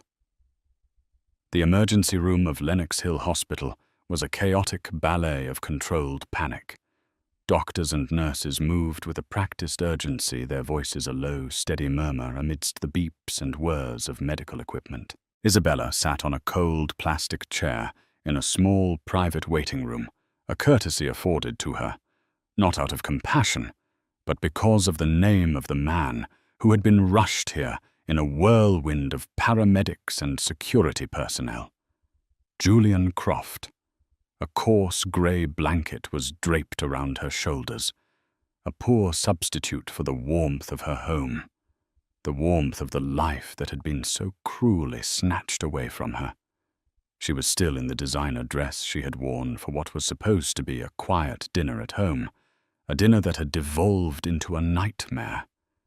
The silk was now damp and wrinkled, a pathetic testament to her fall from grace. The two bodyguards stood sentry outside the door, their stoic presence a constant reminder of the impenetrable wall that had always existed between her and Julian's world. They were his men, loyal to him and the empire he had built. To them she was now an outsider, a potential threat, a loose end to be managed. An hour which felt like an eternity crawled by. Isabella's mind was a maelstrom of conflicting emotions. There was the raw, visceral pain of Julian's betrayal, a wound so deep she feared it would never heal. There was the gnawing anxiety for the future of her unborn child, a future that was now a terrifying blank slate. And then there was a flicker of something else, something she was ashamed to admit even to herself, a strange, unsettling sense of vindication. It was a dark, ugly thought, but it was there, a tiny, glowing ember in the ashes of her love. Finally the door opened, and a doctor, a kind-faced woman with weary eyes and a gentle demeanor, stepped in. She introduced herself as Dr. Anya Sharma. "Mrs. Croft," she began, her voice soft. Isabella flinched at the name. It felt like a brand, a mark of ownership that no longer belonged to her. Yes," she stammered. "Your husband was brought in with a massive cerebral hemorrhage." "Doctor," Sharma said, getting straight to the point. "A stroke. It was severe and sudden." Isabella's hand flew to her mouth. A stroke. The word hung in the air, heavy and ominous. "We've managed to stabilize him for now," the doctor continued. "But he's in a critical condition. He's in a medically induced coma to reduce the swelling in his brain. The next 48 hours will be crucial." A coma. The image of Julian, so vibrant, so full of arrogant life, now lying still and silent in a hospital bed, was almost impossible to conjure. Will he be okay?" Isabella asked, her voice trembling. Dr. Sharma's expression was guarded. "It's too early to say for certain. The damage to the brain is extensive. Even if he does wake up, there's a high probability of significant long-term effects. Aphasia, which is the inability to speak or understand language. Paralysis, Severe cognitive impairment. The doctor's words painted a grim, terrifying picture. The Julian Croft the world knew, the brilliant, ruthless tycoon, could be gone, forever replaced by a shell of a man trapped within his own mind. "Can I see him?" Isabella asked, a strange compulsion driving her. She needed to see him to see for herself the reality of what had happened. Dr. Sharma hesitated. "Given the circumstances and your condition," she glanced at Isabella's belly, "I'm not sure it's advisable. It could be very distressing." "I need to see him," Isabella insisted, a newfound strength in her voice. The doctor studied her for a long moment, then nodded. "All right, but just for a few minutes." As they walked towards the intensive care unit, the two bodyguards fell into step behind them, their presence a silent, suffocating weight. The ICU was a world of hushed tones and the rhythmic symphony of machines that breathed and pulsed for the people they were keeping alive. Julian was in a private room, a glass-enclosed space filled with an array of monitors and IV drips. And there he was, her husband. The man who had just a few hours ago looked at her with such contempt, such cold indifference. He looked small in the large hospital bed, his powerful frame diminished by the tangle of wires and tubes that connected him to the machines. His face, usually so animated, so full of life and arrogance, was slack and pale. A ventilator breathed for him, the rhythmic hiss of the machine, a stark reminder of his fragility. Isabella stood at the foot of the bed, her hand resting on the cool metal railing. A wave of emotions, so powerful it threatened to overwhelm her, washed over her. There was pity, a deep, aching pity for the man who had been so cruelly struck down in the prime of his life. There was fear, a chilling fear of the unknown, of the future that lay before them both. But as she looked at his still silent form, another feeling began to surface. A feeling that was both terrifying and liberating. It was a sense of release. The man who had held her captive in a gilded cage, the man who had wielded his power and wealth like a weapon, was now powerless. The man who had tried to silence her, to erase her from his life, was now the one who was silenced. She thought of the irony, the cruel, poetic justice of it all. He had accused her of being a liability, a threat to his legacy. And now, in a single devastating moment, he had become the biggest liability of all. His empire, the thing he had prized above all else, was now vulnerable, exposed. Just then a man in a sharp, expensive suit, his face etched with worry, rushed into the room. He was Marcus Thorne, Julian's lawyer and closest confidant, a man who was as cold and calculating as Julian himself. He barely glanced at Isabella, his eyes fixed on Julian's still form. "What happened?" he demanded, his voice sharp and accusatory, as if Dr. Sharma were personally responsible for the catastrophe. "A massive stroke," Dr. Sharma replied calmly. Marcus swore under his breath, his carefully constructed composure cracking for a fraction of a second. He ran a hand through his perfectly coiffed hair, his mind already racing, calculating the damage, the implications for the Croft empire. "The board meeting is tomorrow," he muttered to himself. "The Nakatomi deal. This is a disaster." He finally turned his attention to Isabella, his eyes narrowed with suspicion. "What are you still doing here?" he asked, his tone dripping with disdain. "I'm his wife," Isabella said, her voice quiet but firm. Marcus let out a short, humorless laugh. "Not for much longer, from what I understand. Julian told me his intentions. The divorce papers are already drawn up." "He's in a coma," Isabella said, her voice rising. "Have you no decency? Decency is a luxury we can't afford right now. Marcus retorted, his voice low and menacing. What we need is damage control, and you, my dear, are a complication we don't need. He took a step closer, his voice dropping to a conspiratorial whisper. Let me give you a piece of friendly advice. You have no claim to the Croft fortune. The prenup is ironclad. Take whatever settlement Julian was offering you and disappear. Quietly. It will be better for everyone, especially for you and your child. The thinly veiled threat hung in the air between them, as cold and sharp as a shard of glass. He was trying to intimidate her, to scare her into submission, just as Julian had. But something inside Isabella had shifted. The fear that had paralyzed her just a few hours ago was being replaced by a slow, burning anger, a righteous fury that she had suppressed for far too long. She looked from Marcus's smug, arrogant face to the still, silent form of her husband in the bed.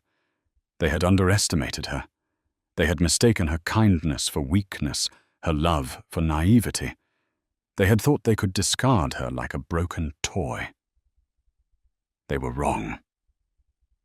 "I'm not going anywhere," she said, her voice clear and strong, resonating with a newfound power that surprised even herself. "I am Julian Croft's wife, and this," she said, her hand once again resting on her swollen belly, "is his son, his heir." Marcus's eyes widened in disbelief, then narrowed into slits of pure fury. "You have no idea what you're up against," he hissed. "No," Isabella replied, a strange, calm smile touching her lips. "I think for the first time I do." As she turned to leave the room, she cast one last look at Julian. The man who had thrown her out into the rain, the man who had tried to strip her of everything, was now at her mercy. And in the cold, sterile environment of the ICU, amidst the beeping and whirring of the machines that kept him alive, a new battle was just beginning.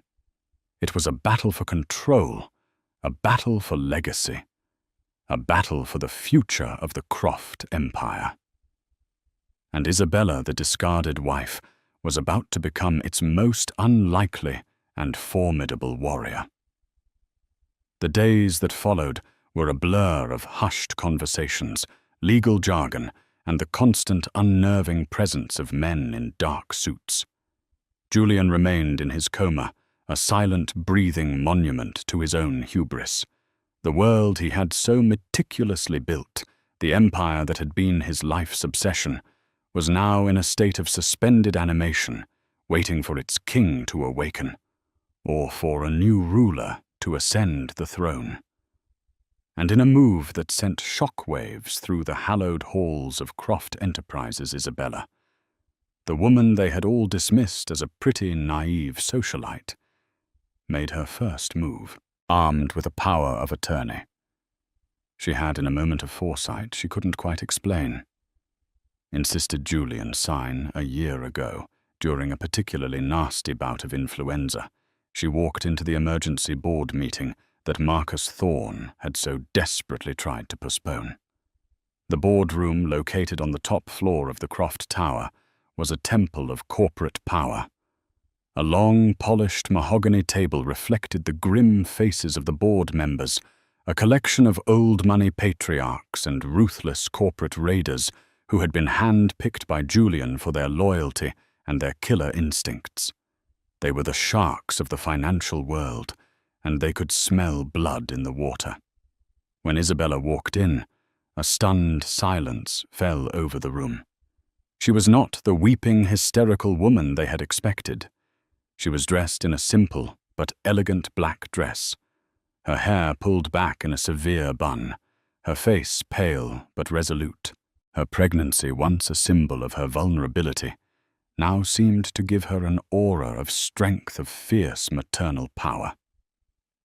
Marcus Thorne, who was standing at the head of the table, his face a mask of controlled fury, was the first to speak. "Isabella," he said, his voice dripping with condescension. "This is a private meeting. I think you've lost your way." Isabella didn't flinch. She walked calmly to the head of the table to the chair that had always been Julian's, and placed a leather-bound folder on the polished surface. "On the contrary, Marcus," she said, her voice clear and steady. "I am exactly where I need to be." She looked at the faces around the table, meeting each of their gazes with a cool, unwavering stare. "As you all know, my husband Julian Croft is currently indisposed, and while we all pray for his speedy recovery, the business of Croft Enterprises cannot grind to a halt." She opened the folder and slid a document across the table towards Marcus.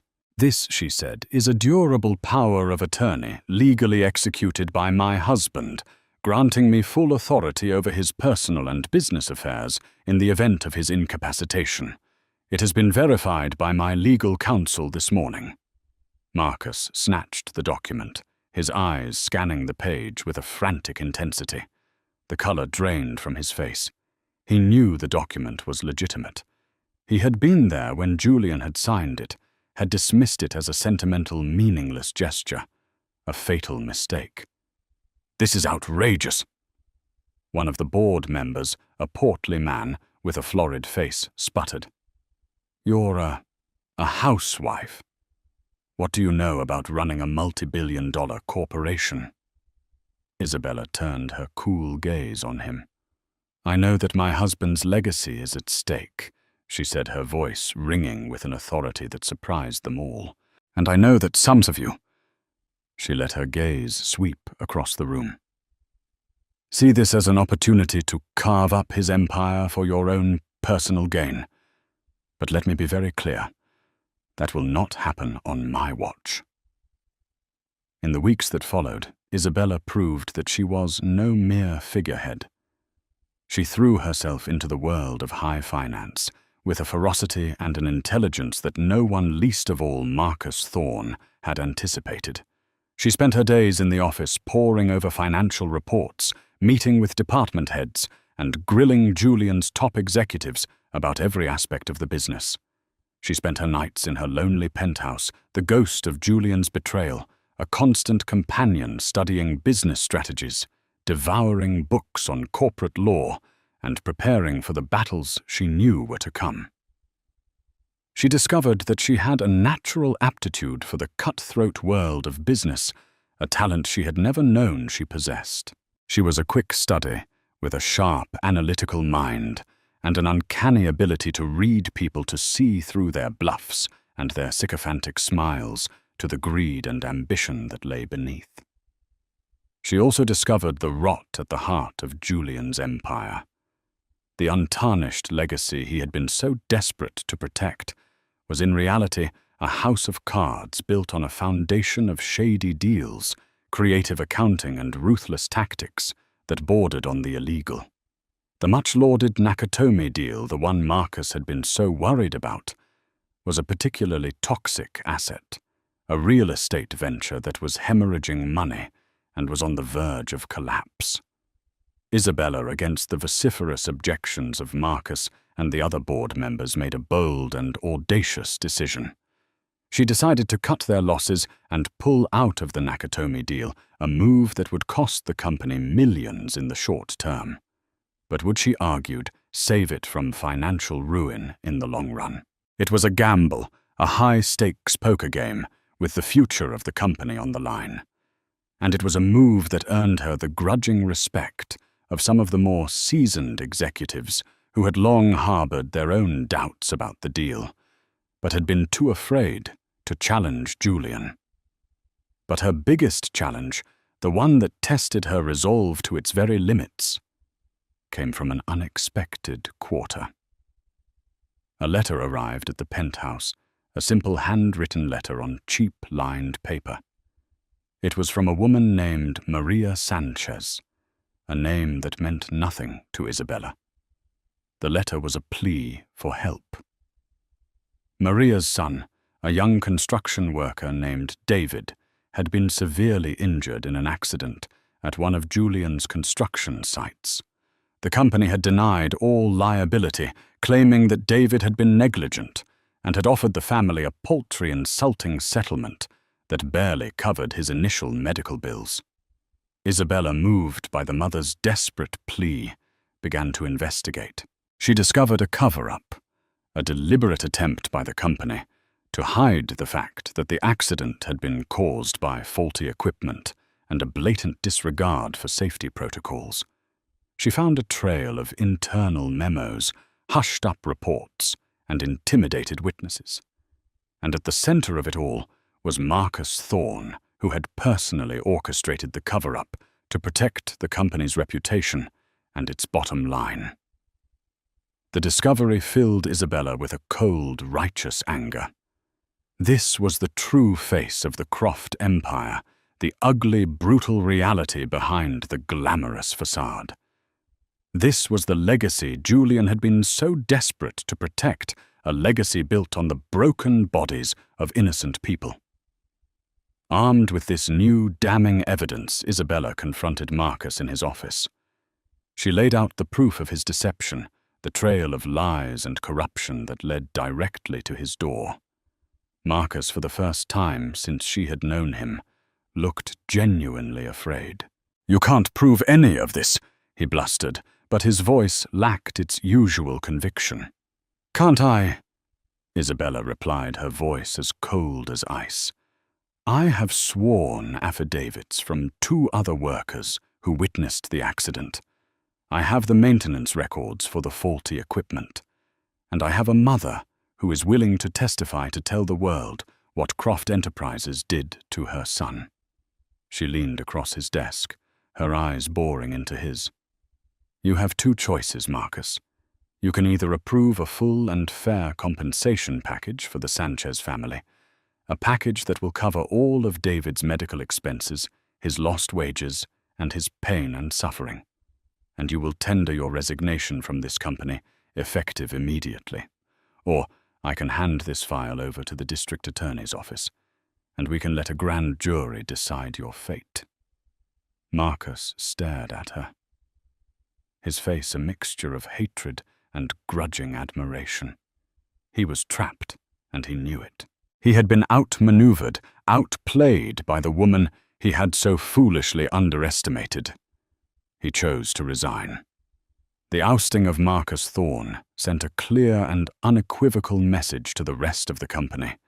There was a new order at Croft Enterprises. The old days of ruthlessness and corruption were over. A new era of accountability and integrity was about to begin. As Isabella stood in her husband's office, the city lights twinkling below, she felt a sense of triumph, a sense of power she had never known before. She had faced down the sharks, she had cleansed the company of its most toxic elements, and she had begun to forge a new legacy, a legacy she could be proud of. But her victory was bittersweet. She was still alone in the vast, empty penthouse, the silence of her life a constant reminder of the love she had lost. And in the hospital, Julian still slept oblivious to the world that was changing so dramatically around him. One evening as she was leaving the office, her phone rang. It was Dr. Sharma. "Isabella." The doctor's voice was gentle but firm. "I think you should come to the hospital. There's been a change." Isabella's heart leaped into her throat. "Is he?" "He's waking up," Dr. Sharma said. "Julian is waking up." The drive to the hospital was the longest of Isabella's life. 1,000 questions, 1,000 fears, 1,000 hopes warred within her. What would she find when she got there? Would he be the same man who had thrown her out into the rain? Would he remember what he had done, or would he be a stranger, a broken man with no memory of his past life? When she arrived at the ICU, she found Dr. Sharma waiting for her. "He's been drifting in and out of consciousness for the past few hours," the doctor explained in a low voice. He's agitated, confused. That's to be expected. We've reduced the sedatives, but his brain is still healing. It's going to be a long road. Isabella took a deep breath and pushed open the door to Julian's room.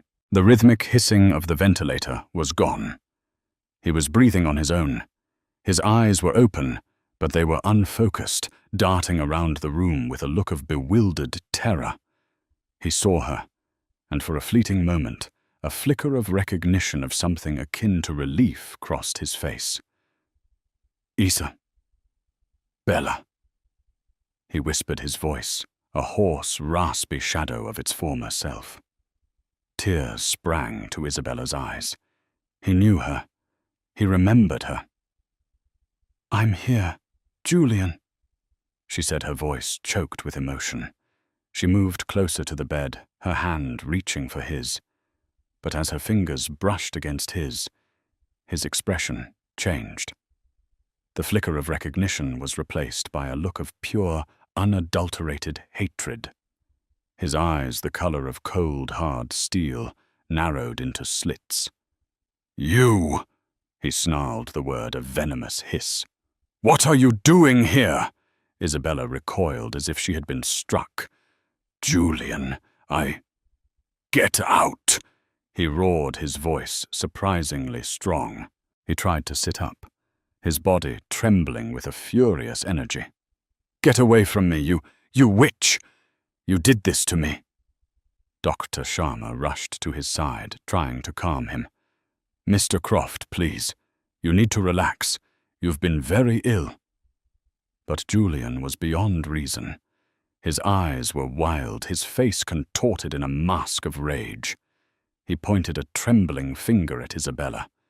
"She did this!" he screamed, his voice echoing through the quiet corridors of the ICU. "She poisoned me! She tried to kill me! She wants my money! Get her out of here, security!" Two nurses rushed into the room, their faces etched with alarm. Dr. Sharma gave Isabella an apologetic, sorrowful look. "I think it's best if you leave," she said gently. "He's not himself. It's the brain injury. It can cause personality changes, paranoia, delusions." Isabella stumbled out of the room, her heart a leaden weight in her chest. She had thought that his awakening would be the end of her nightmare, but it was only the beginning of a new, more terrifying one. The man she had once loved, the father of her unborn child, now looked at her with the eyes of a stranger who believed she was his mortal enemy. The days that followed were a living hell. Julian's recovery was slow and arduous. The stroke had left him with significant physical and cognitive impairments. His right side was partially paralyzed, forcing him to rely on a wheelchair. His speech was slurred, his thoughts fragmented. But the one thing that remained terrifyingly intact was his hatred for Isabella. He refused to see her flying into a rage whenever she tried to enter his room.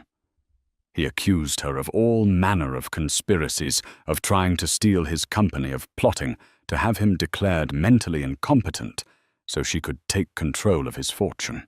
He told anyone who would listen.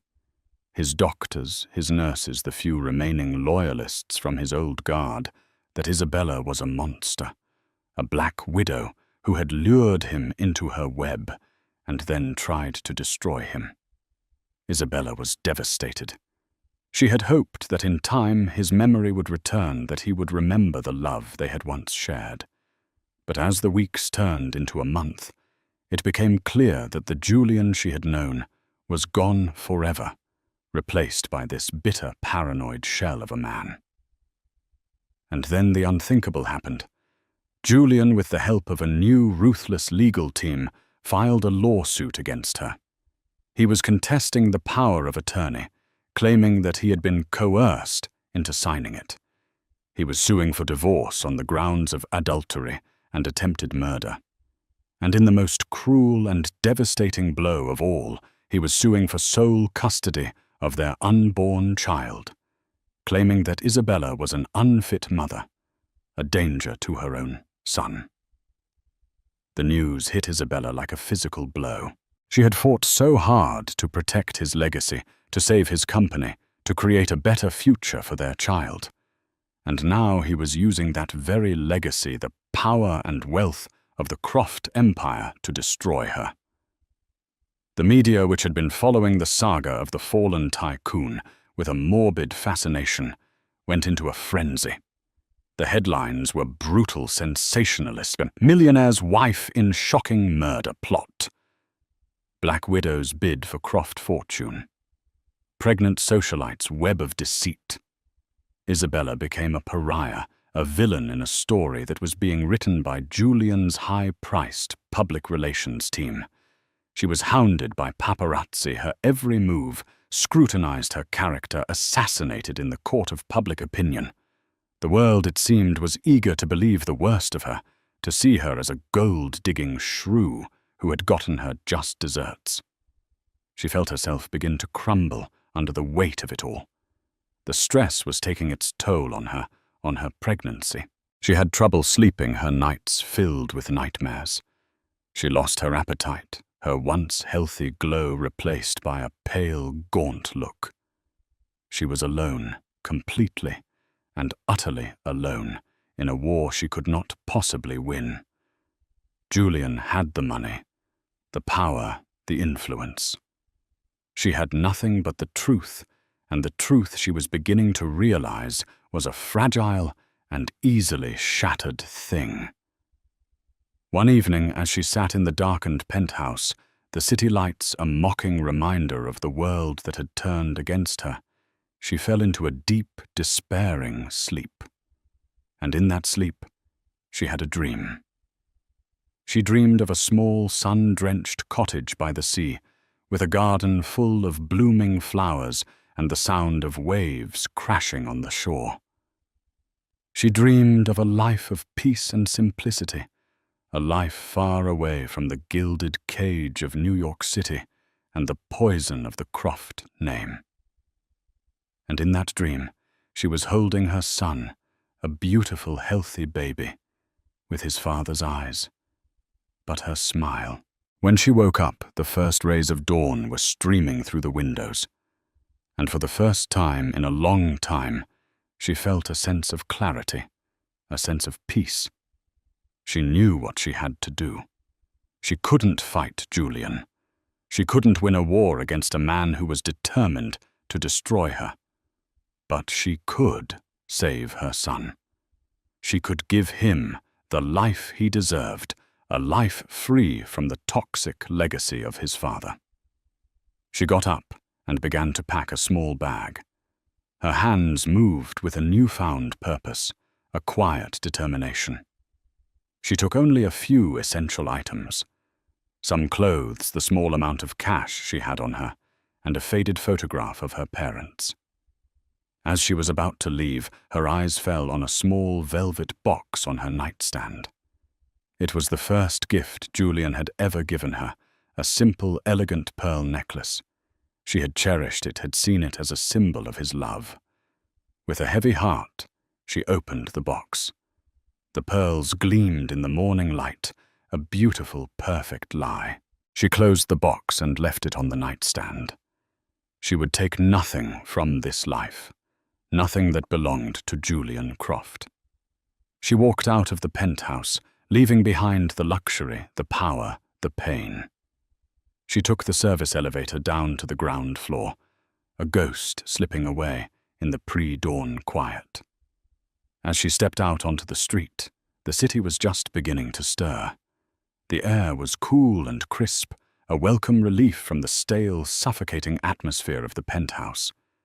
She didn't know where she was going. She had no plan, no destination.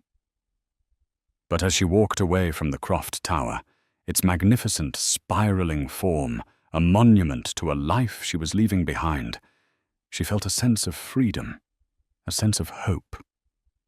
She had lost everything: her husband, her home, her reputation.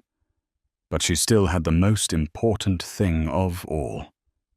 She had her son, And she had herself. And for the first time in a long time, that felt like enough. She was no longer Mrs.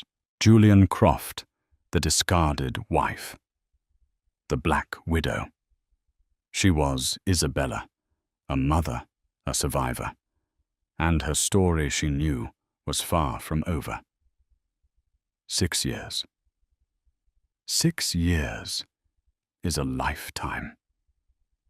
It's long enough for a wound to scar over, for a memory to soften at the edges, for a new life to take root and blossom in the ashes of the old.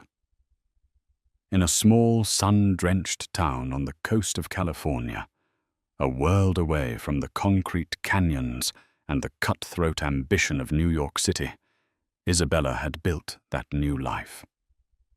She was no longer Isabella Croft, the tragic, vilified figure from the tabloid headlines. She was just Bella, the owner of a small but thriving bookstore called The Next Chapter. A haven of peace and stories nestled in the heart of the town. Her son Leo was the center of her universe. He was a bright, happy 6-year-old boy, with his father's startlingly blue eyes and her warm, infectious smile. He knew nothing of the Croft empire, of the bitter, ugly war that had preceded his birth. His world was one of sunshine, scraped knees, and the endless magical stories that his mother read to him every night. Isabella had worked hard to create this life for them.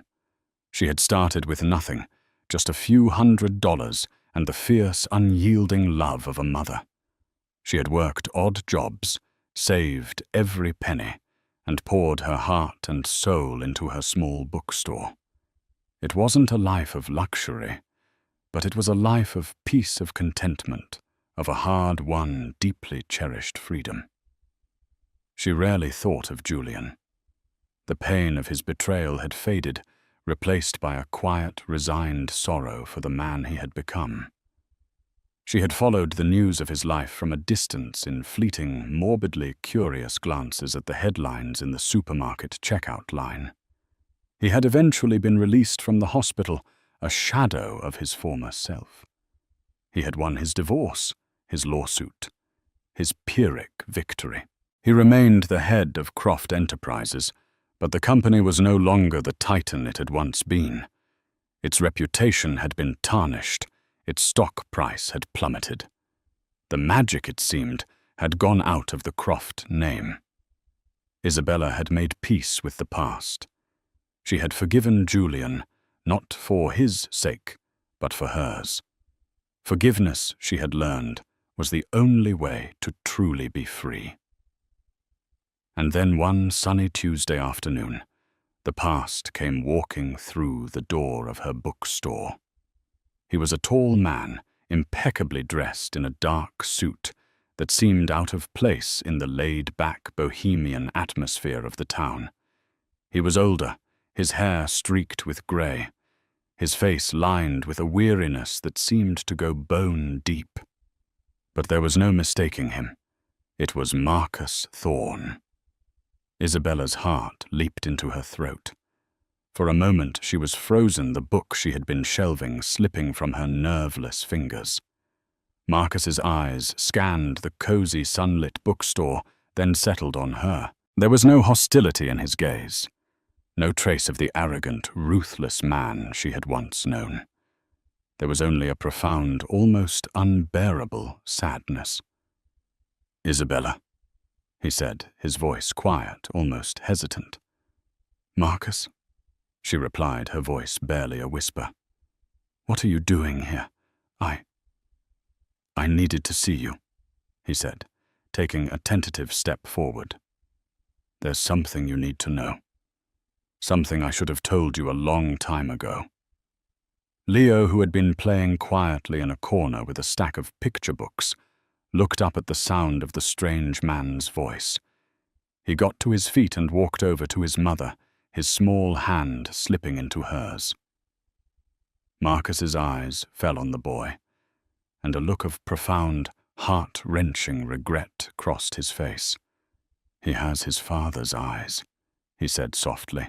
What do you want, Marcus? Isabella asked, her voice stronger now, her protective instincts kicking in. I've left the company, he said, his gaze returning to her. I couldn't be a part of it anymore.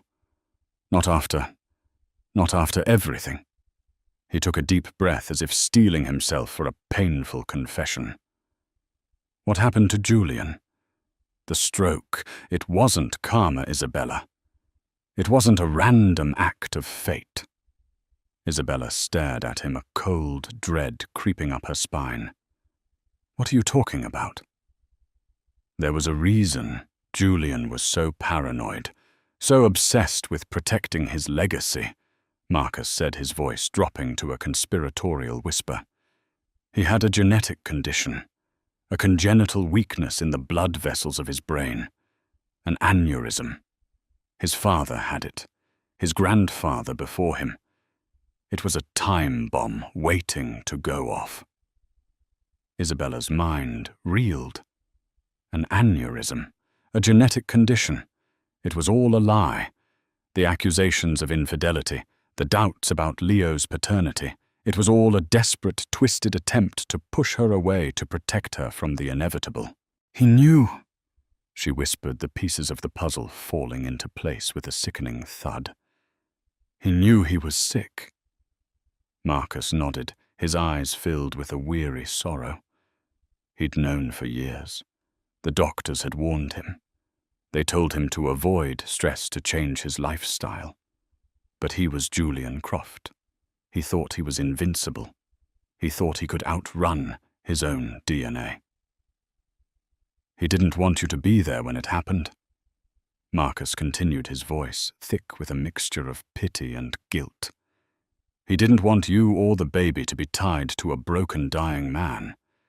He was trying to protect you in his own twisted, cruel way. He thought that if he made you hate him, it would be easier for you to leave, to build a new life. The bookstore, which had always been Isabella's sanctuary, suddenly felt like it was closing in on her. The truth, the terrible, devastating truth, was more cruel than any lie Julian could have invented. He hadn't been a monster. He had been a man in a cage, a man fighting a battle he knew he was destined to lose. And she had hated him for it. She had built a new life on the foundation of that hatred. Why are you telling me this now? She asked, her voice trembling. Because he's dying, Isabella. Marcus said the words hanging in the air like a death sentence. The stroke was just the beginning. There have been others, smaller ones. The doctors say he doesn't have much time. A few months, maybe. And he's alone. He's pushed everyone away. He's sitting in that big, empty penthouse, a king in a kingdom of ghosts. He reached into his jacket pocket and pulled out a thick envelope. He's changed his will, he said, placing the envelope on the counter. He's leaving everything to you, and to his son. Isabella stared at the envelope as if it were a venomous snake. I don't want his money, she said, her voice choked with a fresh wave of grief. It's not about the money, Isabella, Marcus said gently. It's about Leo. It's about his future. It's about giving him the legacy that Julian, in his own misguided way, was trying to protect. He looked at Leo, who was staring at him with a child's open, unnerving curiosity. He's a good boy, Isabella, he said, his voice cracking. He deserves to know his father. And his father. His father deserves to die in peace knowing that his son is taken care of. With that, Marcus turned and walked out of the bookstore, leaving Isabella alone with the ghost of her past and the heavy, burdensome weight of the future. That night, after she had put Leo to bed, Isabella sat in the quiet darkness of her living room, the unopened envelope lying on the table in front of her. She thought of Julian alone in his penthouse, a dying king in a gilded cage. She thought of the love they had once shared, a love that had been twisted and broken by fear and pride. and she knew with a certainty that went bone deep that she had to go back, not for the money, not for the legacy, but for the man who was the father of her child. She had to go back to give him the one thing that his money could not buy: forgiveness, and perhaps in the end to find a little of it for herself.